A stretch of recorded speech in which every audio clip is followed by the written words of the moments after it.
Salam progresif. Assalamualaikum warahmatullahi wabarakatuh. Selamat pagi dan salam sejahtera. Kembali bersama saya Raisiska Elvide. Selama 60 menit ke depan saya akan menemani rekan-rekan progresif dalam kanal podcast IKFH Undip Regresif. Kali ini kita akan mewawancarai narsum yang luar biasa. Seorang pengacara muda keren, dosen juga, penulis juga, bener nggak Mas? Penulis juga. Beliau punya Prihatwono Research Institute, jadi menulis ilmiah, menulis novel juga. Nah, selain itu beliau ini juga YouTuber. Jadi beliau punya YouTube channel yang isinya edukasi hukum. Selain itu juga mereview makanan-makanan kuliner. Cuman saya belum pernah ditraktir nih makan sama beliau ini. Yang namanya Badoger nih, kalau saya intip Facebooknya. Kapan-kapan diajak ya Mas ya. Yuk. Selain itu beliau juga banyak sekali segudang aktivitas sosial. Siapa lagi kalau bukan Mas Ari Sakti Prihatwono yang sering disapa dengan nama Mas Riko. Apa kabar Mas Riko? Baik, alhamdulillah. Katanya, apa kabar Siska? Baik. Katanya baru pulang dari Bali ya? Betul, beberapa hari yang lalu ada bisnis trip dari Bali gitu. Pantas kelihatan agak-agak eksotis gitu ya. Wis, Lebih beda coklat ya? gitu. Coklat ya. Tanning ya. Sebelum kita mulai nih Mas Riko, kita mau protokol kesehatan karena kita berdua sudah divaksin ya. Mas Riko betul ya. Jadi sudah dipastikan aman meskipun kita buka masker. Di sini juga cuma kita berdua, tidak ada orang lain. Hanya you and me. Dan rekan-rekan progresif tentunya. Ya. Nah, Mas Riko, untuk mencairkan suasana nih, saya mau buat satu trivial question. Agak deg-degan kayaknya. Deg-degan ya? Jangan deg-degan dong. Jadi harus dijawab dalam 1 detik tanpa harus berpikir dan dari hati yang paling dalam. Dari hati yang paling dalam. Ada 10 pertanyaan. Banyak juga.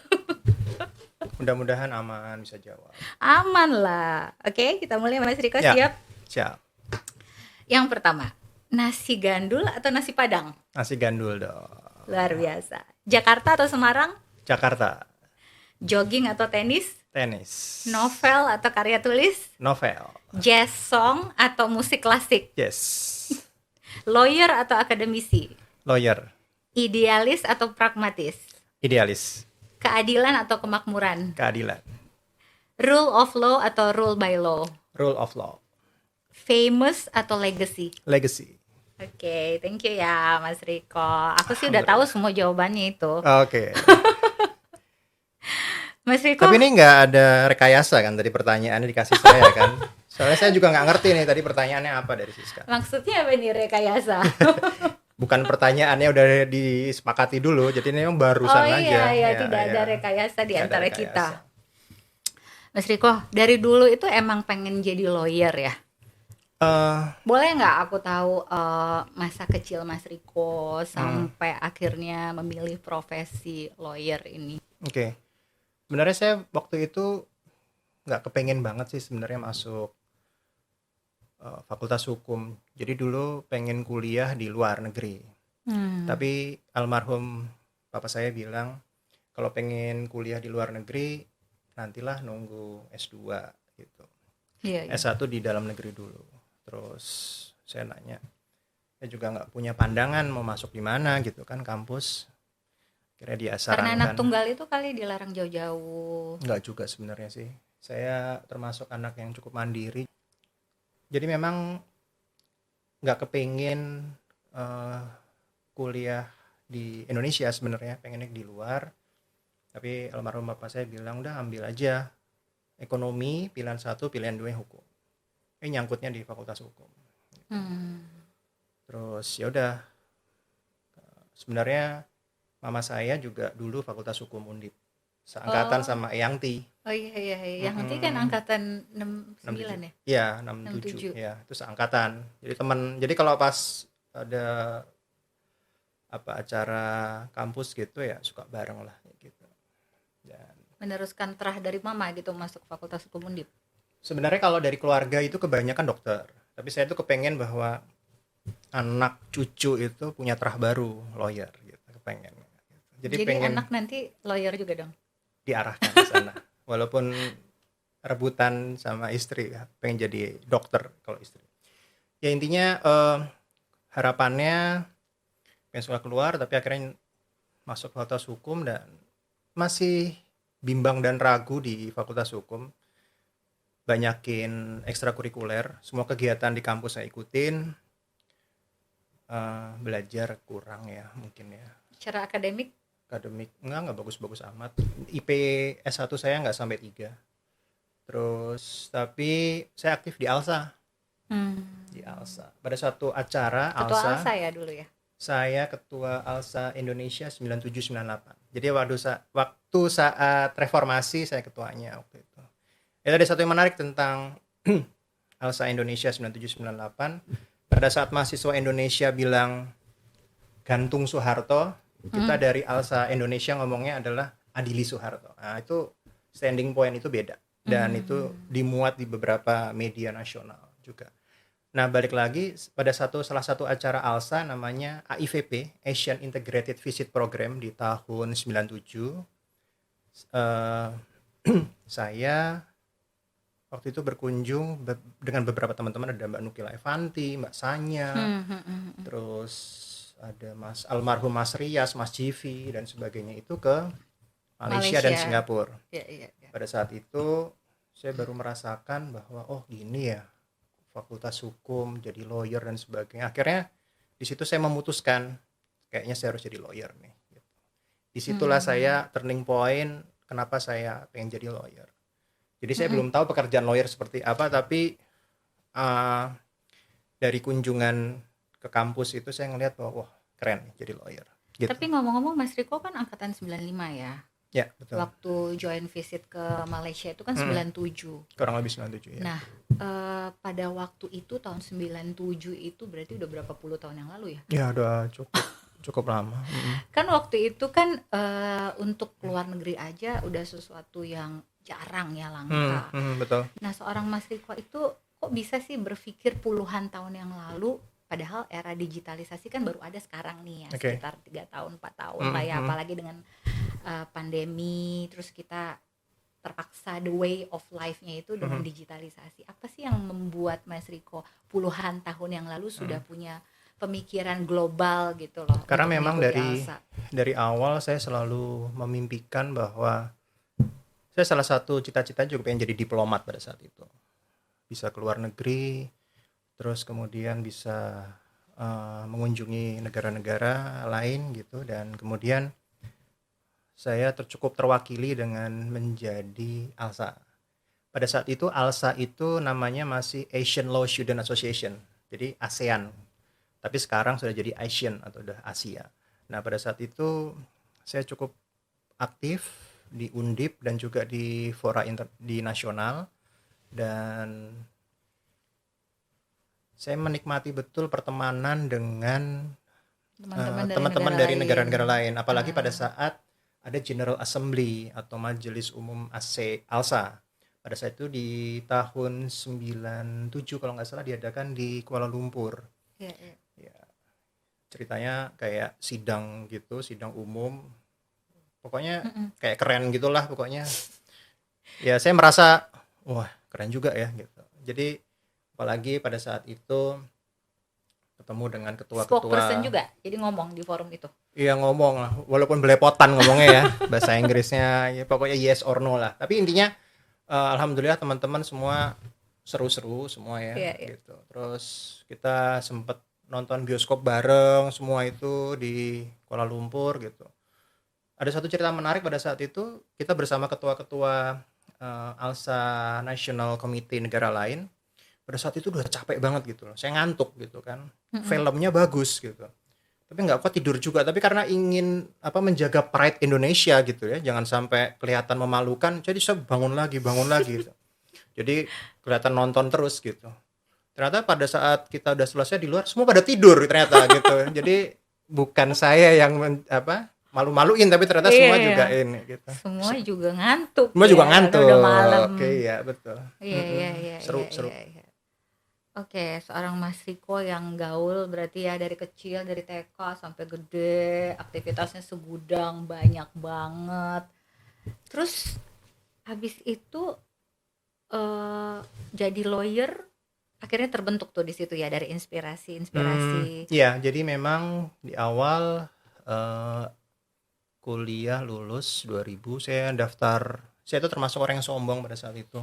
Walaupun Sampai sekarang iya nggak, sombong nggak? kayak sombong sih kayaknya. Nyebelin sombong gitu kan gitu. Terus saya Bukan aku coba yang jawab ya, ya, dia yang jawab. coba ngelamar di top tier law firm di Indonesia di tahun Waktu itu 2000. tahun 2000. Tahun 2000. 2000-an. Tahun 2000. 2000. Saya baru masuk tuh Ya. kuliah 2000. Saya saya pengen Yang daftar top di tier 5-nya itu apa? top tier 10 lah. Masih Iya, sama iya, seperti iya. sekarang sebenarnya. Enggak ah. Ya, hampir sama lah. Saya nggak sebut nama lah pokoknya. Iya, iya, Pokoknya iya, saya iya, daftar iya. semua. Tapi ucapannya adalah sama, tidak dijawab lamarannya atau mengatakan bahwa Kalau Big Five Law Firm kan dulu di Sudirman tuh. Berarti jalan kaki dong dari ujung sampai ujung kan masukin lamaran. enggak Kan dulu dong, belum pakai ada. pos, pakai pos. Oh, pakai Pakai pos. pos gitu. Dari Semarang Terus ya. nunggu. Enggak, waktu itu saya Udah di Jakarta. ada tante di Jakarta di Jalan Fatmawati. Saya coba ngelamar lah dari sana gitu. Dengan alamat domisili Jakarta. Ternyata nggak dipanggil. Hampir setahun.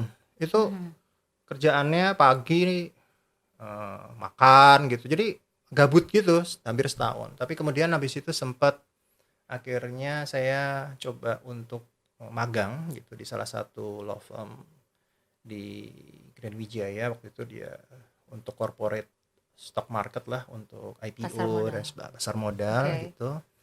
Terus kemudian sebulan saya magang, terus ditarik sama salah satu partner yang cabut dari situ untuk mendirikan salah satu law firm lah. Eh, kemudian serunya di situ saya baru menemukan itu serunya jadi lawyer. Artinya ketemu dengan tokoh-tokoh, ketemu dengan orang-orang yang luar biasa. Ada yang orang bawa senjata masuk ke hotel, terus cerita-cerita tentang apa ya, dunia-dunia yang tidak pernah ditemuin. Dunia Kita goib. baca di TV, baca di koran nggak ada, nonton di TV nggak ada, tapi itu ada gitu. 1001 lah cerita tentang bagaimana Intelijen. defense apapun itulah, defense sebagai Jadi ini ya aktor skenario. enggak sampai ke sana. Saya masih belajar gitu ya. Dan itu pembelajaran cukup menarik, dan salah satu yang paling menarik apa? Di saat-saat itu di kantor itu bareng sama, jadi ada 3 pendirinya, satu dari UNER, satu dari dua dari Undip. Satu siapa? Namanya almarhum Mas Betelson. Iya, iya, Gitu. iya. Jadi iya, saya iya. sudah cukup lama sama beliau, saya tahu karakter beliau, dan ini mendoakan juga untuk beliau diterima di sisinya. Amin. Gitu. Amin, amin, amin, amin. Nah, Mas Riko menjadi seorang lawyer itu kan nggak mudah ya. Ada lawyer yang idealis, ada Ya, lawyer yang betul. komersil, ada lawyer dengan bling bling bling bling gitu Betul, ya, betul. sepatunya dan lain-lain. Betul. Jadi pandangan Mas Riko, ini kan dunia hukum ya lawyer ini. Betul, ya. betul. Tidak semua sarjana hukum itu mau nih jadi lawyer. Ya, betul. Nah, pandangan Mas Riko tentang dunia hukum itu sendiri di Indonesia tuh gimana sih? Menarik ya. Hukum Indonesia sendiri itu memang harapannya kan, cita awalnya adalah sebuah idealisme gitu ya. Bagaimana keadilan itu ingin ditempuh, ingin ini. Tapi ternyata setelah kita belajar banyak gitu ya, apalagi mulai dari awal kuliah kita diajarin oleh almarhum Prof. Sucipto Raharjo gitu ya, tentang ada 3 ketegangan gitu ya, antara kepastian gitu ya, antara kepastian hukum, keadilan. Nah, itu membuat kita menjadi berpikir gitu ya, benarkah itu bisa terjadi gitu ya, keadilan yang sesungguhnya gitu loh. Kadang-kadang Prakteknya keadilan gimana tuh? ya, Prakteknya membela yang benar atau membela yang punya duit nih? jadi memang saya nggak ngerti ya, kadang itu tuh rezeki gitu ya, kita tuh tidak bisa memilih siapa yang akan kita bela gitu, dan mereka itu datang sendiri. Dan alhamdulillah saya beruntung bahwa yang saya bela ini banyak yang orang-orang yang terzolimi gitu ya, terzolimi, dan kita membuat pembelaan, membuat pendampingan gitu ya. Itu kan untuk yang segi pidana, tapi juga dari segi perdata juga banyak yang dizolimi dan sebagainya. Tapi so far itu memperkaya gitu ya. Dan yang paling penting adalah memperkaya batin.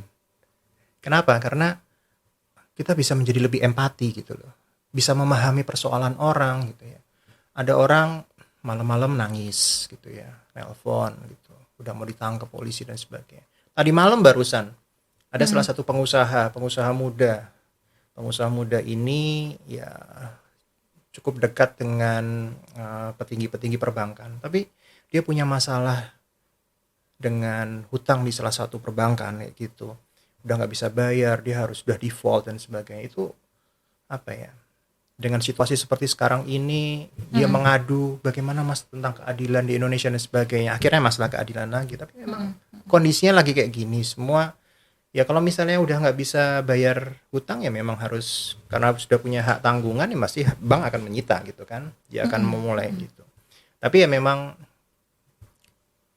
di situasi pandemi ini nggak mudah gitu ya.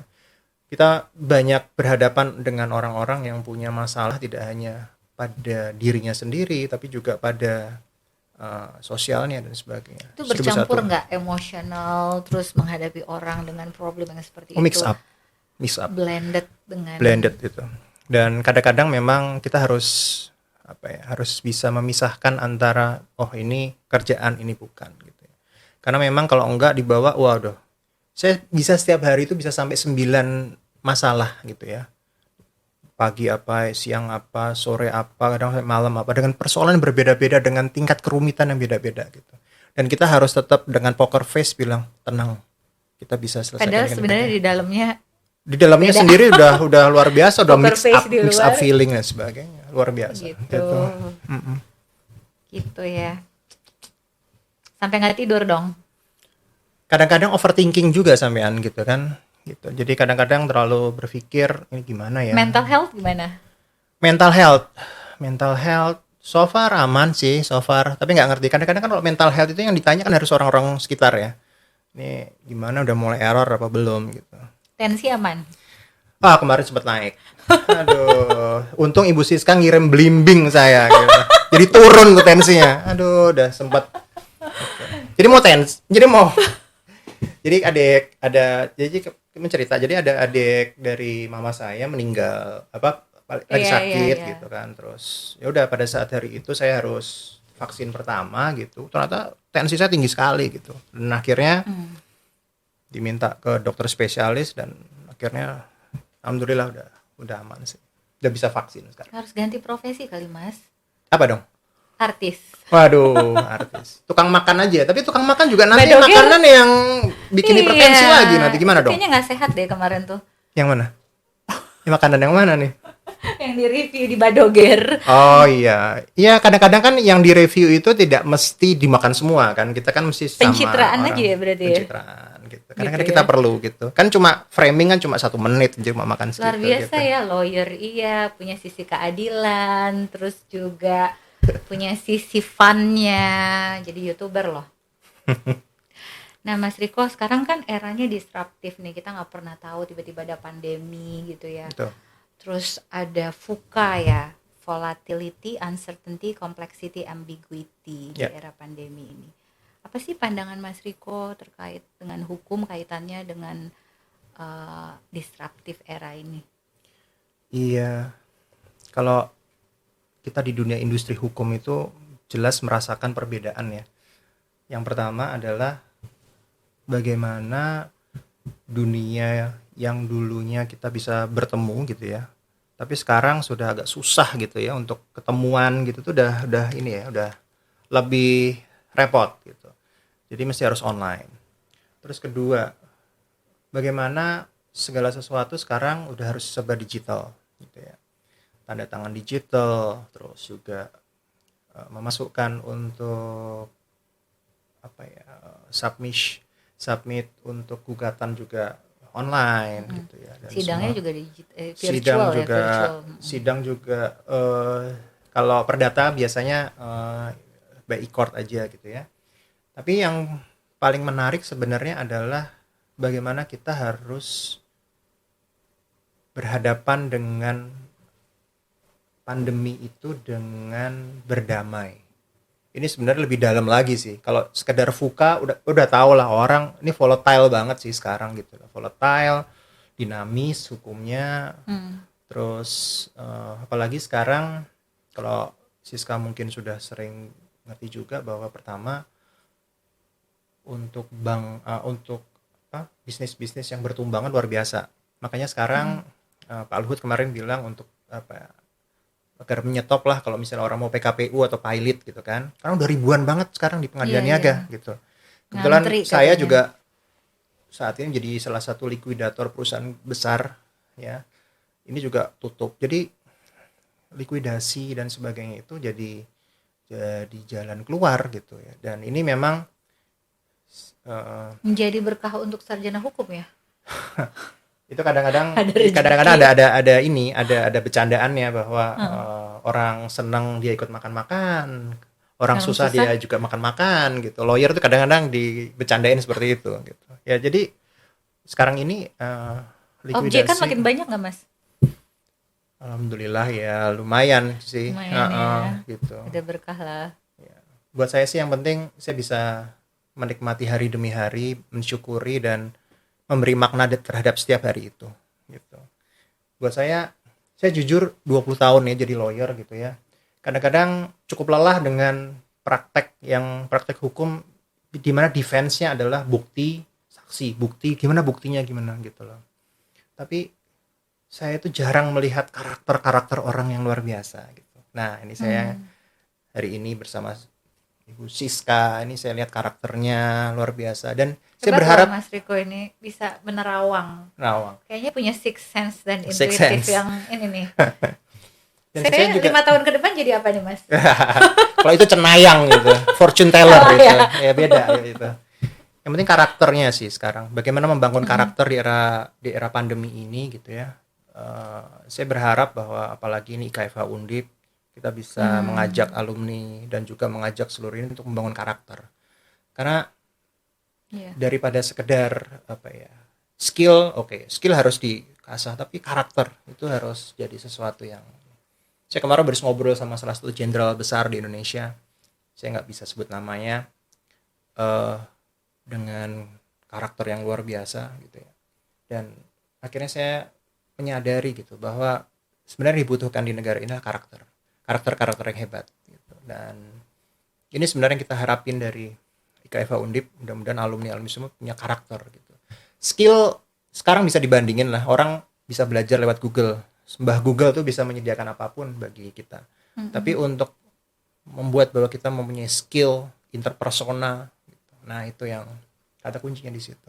Nah, itu semua dilatih di lapangan sih, nggak bisa online semua. Jadi harus masuk ke sosial dunia, masuk ketemu orang, dan itu terasah di situ. Karakternya di situ. Bisa kayak auranya di situ. Ini kalau Siska ini kan HR gitu kan. Nah, ini bisa udah jauh lebih mengerti daripada saya. Gitu. Sebelum kita masuk ke karakter Mas dan pesan-pesan untuk junior-junior kita di IKFH Undip, saya masih penasaran nih.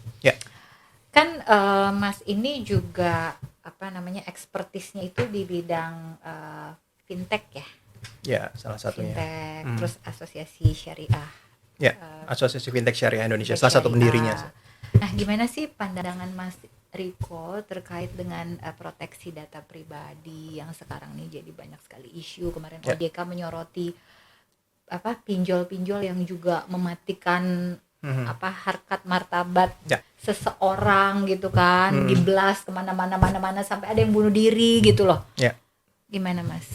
Ya, memang salah satu sumber kekayaan baru di era digital ini adalah data pribadi. Data pribadi itu jika dikumpulkan dengan cermat gitu ya, itu bisa ditambang layaknya sebuah tambang, dan kita bisa memining dia sesuai dengan apa yang kita inginkan.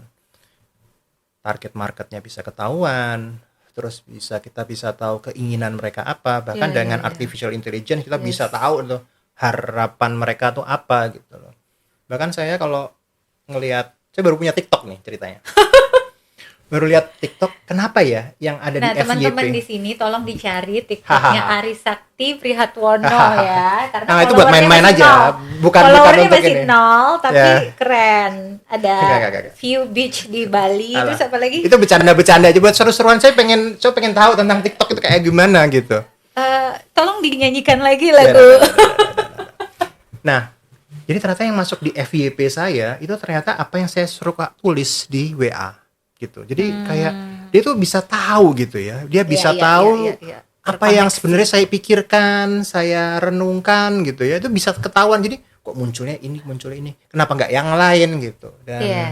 ini ada kecurigaan juga bahwa sebenarnya mereka dapat juga apa ya, insight dari saya dari mereka ngambil artificial intelligence dari saya. Nah, balik lagi bahwa sejujurnya dunia dunia digital ini sudah lama Iya. sebenarnya, ya kan? Di Indonesia kita undang-undangnya itu masih sangat ketinggalan. Kita seharusnya sudah punya yang namanya undang-undang PDP,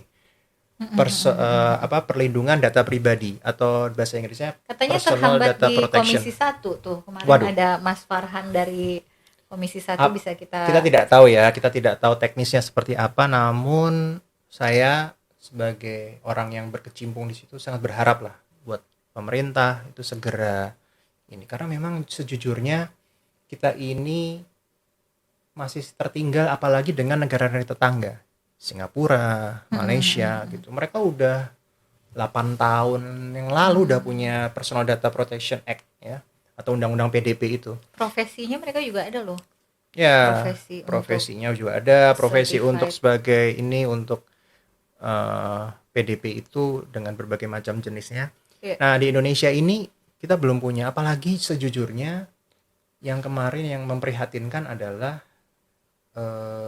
data apa ya? Ada yang bocor ya? Ada yang bocor gitu ya. Ya, data-data. E-hack kita sempat ini Iya juga kan itu. udah. Pak Presiden juga sempat data pribadinya juga masuk di sosial media juga gitu ya. Nah, itu seharusnya kita cukup aware lah, harus dengan indikasi itu kita aware bahwa ayolah kita harus segera mempunyai undang-undang ini. Dan saya juga mendesak sekali lah buat yang mempunyai kepentingan gitu ya, para pemangku kepentingan, DPR, pemerintah, ayo, karena ini sudah sangat apa ya, sudah sangat urgent sekali. Kita sudah sangat ketinggalan. Bukan berarti kalau diketok hari ini kita aman. Kita ketinggalan jauh, ketinggalan kereta. Berapa puluh tahun? 10 tahun lah. Itu udah ketinggalan. Dunia digital tuh cepet gitu soalnya. Iya, Dan iya, itu iya. leap up-nya cepet gitu. Dan kemarin juga ya kita juga menyayangkan kemarin Bareskrim menyetop penyelidikan terkait yang data e-hack itu. Kenapa di stop? Harusnya dilanjutin aja terus gitu ya. Maksud saya, ayolah kita Apalagi benar-benar sekarang jaga. semua dikonversi ke Peduli Lindungi itu ya. Ya. Ya kan? Ayo kita sama-sama menjaga data pribadi kita dengan baik gitu ya, NIK dan sebagainya. Dan itu benar-benar data privacy gitu ya. Iya. Itu bukan data habis misalnya diambil oleh negara, bukan berarti menjadi milik negara, bukan. Itu data yang harus dilindungi gitu. Kalau penegakan Apapun hukumnya sendiri terkait data itu juga belum masih clear. jauh ya, masih sangat jauh. Nah, ini yang karena mungkin juga memang Tadi kan profiling Mas Riko aja bisa dideteksi di artificial intelligence iya. kan, bisa aja disalahgunakan Iya. untuk hal yang lain kan. Yang lain, betul sekali. Iya. Itu yang memprihatinkan gitu ya. Gitu sih. Tapi saya masih percaya lah Indonesia ini luar biasa negaranya, dengan kekayaan yang luar biasa, dengan orang-orang yang luar biasa pula, harusnya bisa lebih maju dari ini. Saya punya kepercayaan itu. Terus 2030 Indonesia bakal jadi negara maju atau enggak? Iya, prediksi Mas kalau Riko. dari saya melihat bahwa negara maju itu sudah diprediksi, apalagi dari researcher dari luar gitu ya, bilang bahwa Indonesia akan menjadi ya nomor 5 terbesar GDP gitu ya. Dan saya percaya dengan itu. Apalagi kita punya yang namanya bonus demografi gitu ya. Anak-anak milenial yang luar biasa.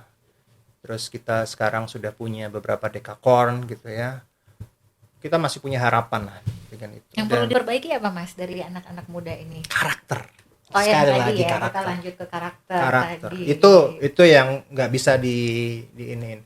Kita bisa belajar dari manapun sekarang, online kita bisa online lah, kita bisa belajar dari siapapun, dari manapun. Kita punya uang, kita bisa belajar dari Harvard online, siapa dari manapun, dari konsep bagus bisa. Cuma karakter gimana, kita harus bisa punya karakter, nggak, gutsnya harus kuat, Nyalinya. Jadi karakter yang nyalinya. gimana nih yang harus dimiliki, Susah obligatory itu. harus dimiliki, terutama pesannya untuk adik-adik IKFH Undip nih. Iya. Yang pasti kita punya negara yang luar biasa, negara Indonesia. Ini kita harus tahu ruhnya, bagaimana mendirikannya, susah payah, mempertahankannya, dan sekarang ini Pelajaran kita menjadi P4 besar. udah nggak ada lagi kayaknya. Anak aku juga udah nggak ada Tuh, pendidikan mengenai ini deh, iya. latar belakang suatu negara gitu. Sekarang udah beda ya, memang kita sudah menjadi global village, jadi sudah menjadi salah satu warga dunia. Jadi global citizen ya. ya. Kita menjadi, Indonesia itu jadi kayak desanya dunia gitu ya. Jadi maksudnya karakter kecintaan kepada bangsa Kecintaan Indonesia, terhadap bangsa, NKRI. tetapi dia bisa dibawa untuk kita bisa. Dan itu menjadi tanggung jawab siapa? Itu sangat harusnya menjadi tanggung jawab kita semua. Tapi maksudnya gini, kita kan tidak bisa mengharapkan itu pada negara gitu ya. Kita hanya bisa lingkungan terkecil ya, keluarga. Jadi yang harus dididik kepada anak kita, istri kita itu ya cinta tanah air gitu. Tapi cinta tanah air yang benar, yang lurus gitu ya. Jadi karena negara kuat itu karena keluarganya semua yang kuat-kuat.